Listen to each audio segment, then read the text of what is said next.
नमस्कार दोस्तों, प्रेरक कहानियाँ में आज की नई कहानी सूना आंगन। सुबह के 7 बजे थे। दिल्ली के एक पॉश इलाके की 7वीं मंजिल के फ्लैट में अमित और शिखा अपनी अपनी कुर्सियों पर बैठे अदरक वाली चाय की चुस्कियाँ ले रहे थे। बाहर हल्की धुंध थी और कमरे में सन्नाटा। ये सन्नाटा अब उनकी ज़िंदगी का हिस्सा बन चुका था।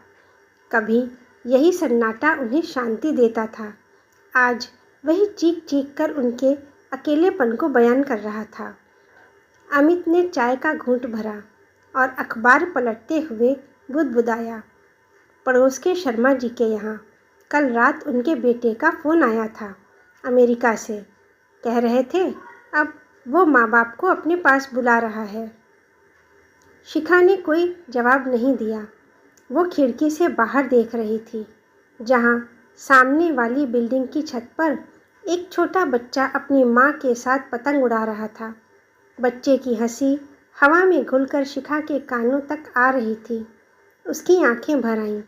उसने पल्लू से आंखें पोंछीं और चाय का कप रखकर रसोई की तरफ चल दी। क्या हुआ, चाय नहीं पीनी? अमित ने पीछे से पूछा। बस मन नहीं कर रहा। शिखा की आवाज़ भारी थी। अमित भी चाय का कप वहीं रखकर शिखा के पीछे पीछे रसोई में गया। शिखा सिंक के पास खड़ी बेमन से बर्तन धो रही थी। अमित के पूछने पर शिखा ने पलट कर देखा और अचानक फूट फूट कर रोने लगी। रोऊंगी नहीं तो क्या करूं? अमित, घर सूना है, बिल्कुल सूना। ना कोई आवाज़, ना कोई शोर, बस हम दोनों और ये सन्नाटा मार डालेगा मुझे एक दिन। अमित ने गहरी सांस ली। शिखा, हमने तय किया था ना कि हमें बच्चा नहीं चाहिए।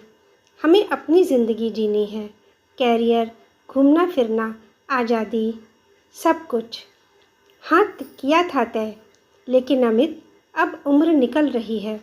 मैं 54 की हो रही हूँ, तुम 58 के। अब ना घूमने का मन करता है, ना पार्टियों का।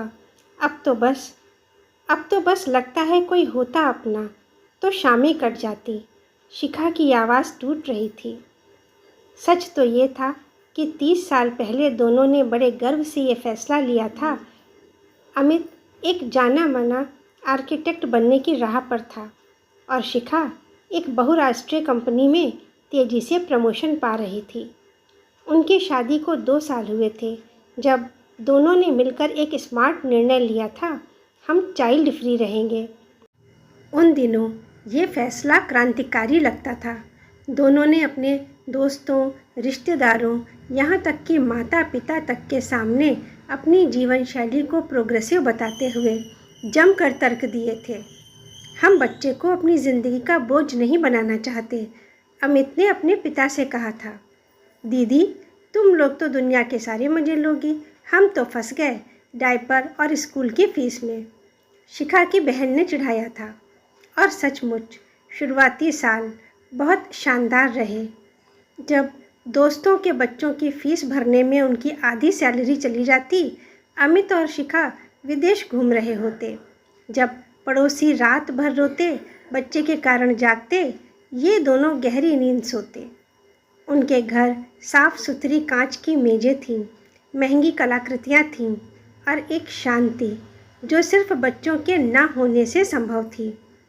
40 की उम्र तक आते आते उनके पास 2 गाड़ियाँ थीं, एक शानदार फ्लैट, बैंक में मोटा बैलेंस और दुनिया भर के सफ़र की अनगिनत तस्वीरें। वो दोनों अपने सर्कल के सबसे कूल कपल थे। सोशल मीडिया पर उनकी तस्वीरों पर लाइक्स की बाढ़ आती। Goals, living the dream, best decision ever. लेकिन 45 के बाद हवा का रुख बदलने लगा था। शिखा को पहली बार एहसास हुआ जब वो अपनी भांजी की गोद भराई की रस्म में गई। घर में खुशियों का माहौल था। औरतें गीत गा रही थीं, बच्चे इधर उधर दौड़ रहे थे। एक पल के लिए शिखा को लगा कि वो इस पूरे दृश्य से बिल्कुल अलग थलग है। उसे कोई नहीं पूछ रहा, ना उसकी कोई भूमिका है उस खुशी में। वो बस एक मूक दर्शक थी। उस रात उसने अमित से कहा था, अमित, क्या हमसे गलती हो गई? अमित ने उसे गले लगाकर समझाया था, नहीं शिखा, ये बस एक मूड स्विंग है। हमने जो फैसला लिया सोच समझ कर लिया। बच्चे पालना कोई हंसी खेल नहीं। और देख, हमारे आसपास कितने लोग हैं जिनके बच्चे बड़े होकर विदेश चले जाते हैं या बूढ़े माँ बाप को संभाल नहीं पाते। हमने तो अपना रिटायरमेंट प्लान कर लिया है। बात तो सही थी अमित की, लेकिन भावनाएं तर्कों से नहीं मानती। 50 पार करते करते उनकी ज़िंदगी का हर रंग फीका पड़ने लगा। घूमने फिरने का उत्साह खत्म हो गया। अमित का शरीर अब पहले जैसा साथ नहीं देता था। पार्टियों में जाने का मन नहीं करता था, क्योंकि वहाँ हर कोई अपने बच्चों की उपलब्धियों की कहानी सुनाता और उनके पास कहने को कुछ नहीं होता। धीरे धीरे दोनों ने सामाजिक मेल जोल कम कर दिया। शुरू हुई एक नई जिंदगी, 4 दीवारी में कैद 2 लोग और पसरा हुआ सन्नाटा। अब शामें सबसे भारी होती थीं। जब बाहर पार्क में बच्चे खेलते, उनकी हंसी चीखें सुनाई देती। शिखा की छाती में कुछ टूटता था। वो अक्सर बालकनी में खड़ी होकर बच्चों को देखती रहती। कभी कभी कोई बच्चा गेंद उनकी बालकनी में फेंक देता तो शिखा को बड़ी खुशी होती। वो प्यार से गेंद लौटाती और बच्चे को देर तक देखती रहती। अरे अंदर आओ शिखा, क्या कर रही हो? अमित ने एक शाम कहा। देख रही हूँ, शर्मा जी का पोता आया है, कितना प्यारा है। अमित चुप रहा। वो जानता था कि शिखा के मन में क्या चल रहा है। सच तो ये था कि अमित के मन में भी वही तूफान उठा हुआ था, पर वो मर्द था, जाहिर कम करता था।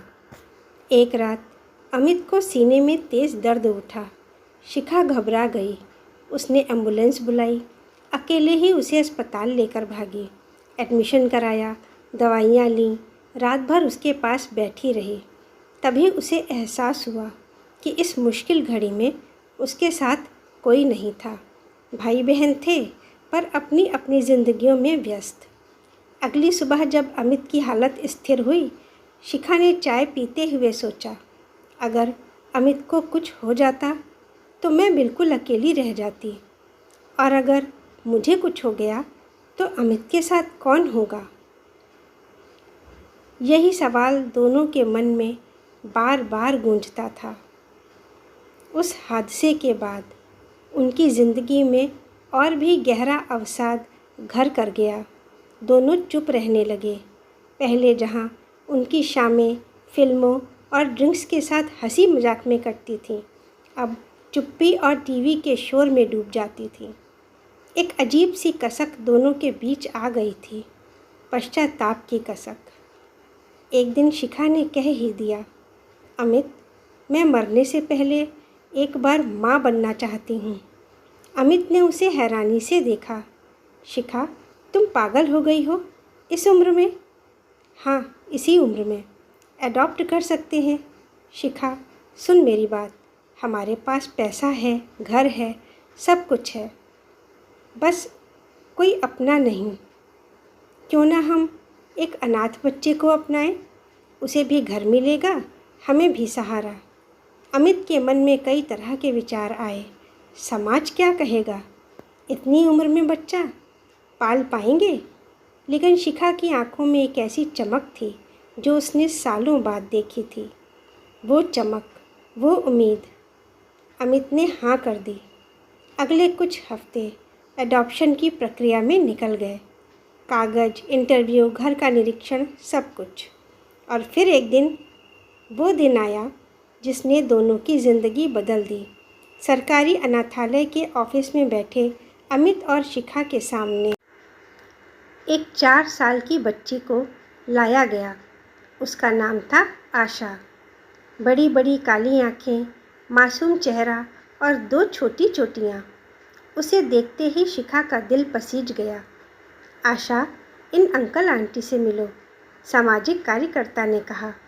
बच्ची ने सहमी नज़रों से उनकी तरफ देखा। शिखा ने अपना हाथ बढ़ाया।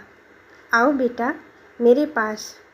आशा कुछ पल झिझकी, फिर धीरे धीरे शिखा की तरफ बढ़ी।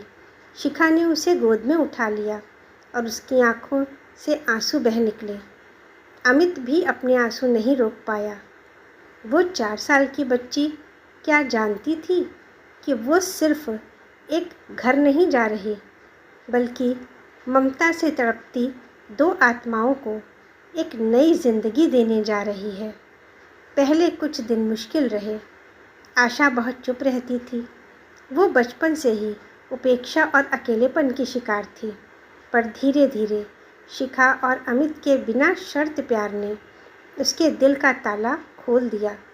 पहली बार जब उसने शिखा को मम्मा कहा तो शिखा फूट फूट कर रो पड़ी। उस रात वो अमित से लिपट कर बोली, अमित, आज मैंने जन्म लिया है, सच में जन्म लिया है। अब उनके घर का सन्नाटा रोज़ सुबह आशा की हंसी से टूटता। दीवारों पर उसकी बनाई तितलियाँ चिपकी रहती। कांच की मेज़ों पर अब खिलौने बिखरे रहते। टीवी पर कार्टून चलता और अमित, शिखा दोनों इस नई बदलाव में गजब की शांति महसूस करते। एक शाम जब अमित आशा को पार्क से घुमा कर लाया और शिखा ने उसके लिए दरवाज़ा खोला, तो आशा दौड़कर शिखा से लिपट गई। मम्मा, पापा ने मुझे झूला झुलाया, बहुत ऊपर तक। उसकी आवाज़ में वो मासूमियत थी जिसने अमित और शिखा के पूरे घर को रोशन कर दिया था। अमित ने शिखा की तरफ देखा और मुस्कुराया, वही पुरानी मुस्कान जो सालों से खोई हुई थी। शिखा ने अमित का हाथ थाम लिया और आशा को गोद में ले लिया। बोली, चलो आज पकौड़े बनाती हूँ, आशा को पसंद है ना। रात में जब आशा सो गई, अमित और शिखा बालकनी में बैठे चाय पी रहे थे। शिखा, हमने बहुत बड़ी गलती की थी, अमित ने चाय का कप नीचे रखते हुए कहा। उसकी आवाज़ में आत्मग्लानि थी।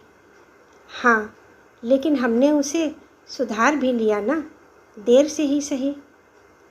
शिखा ने उसके कंधे पर सिर रख दिया।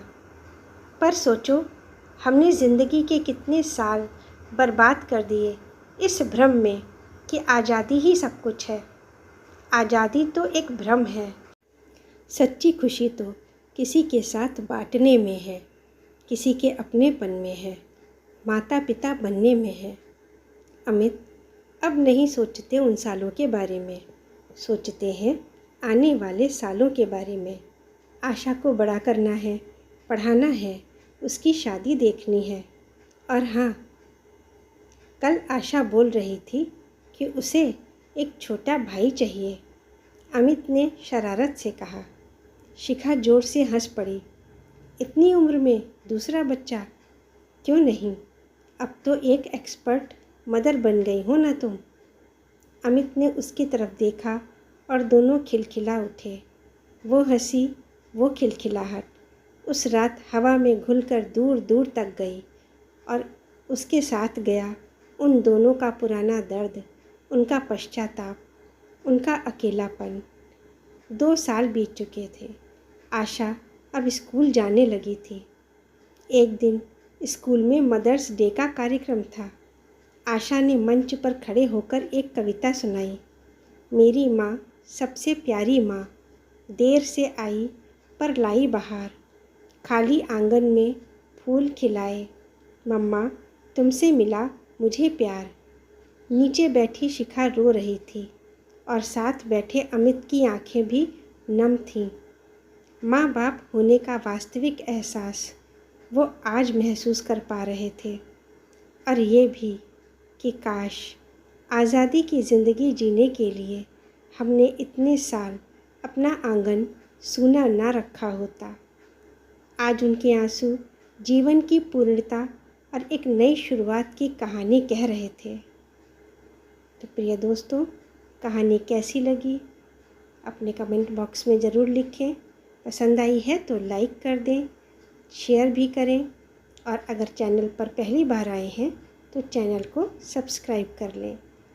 धन्यवाद।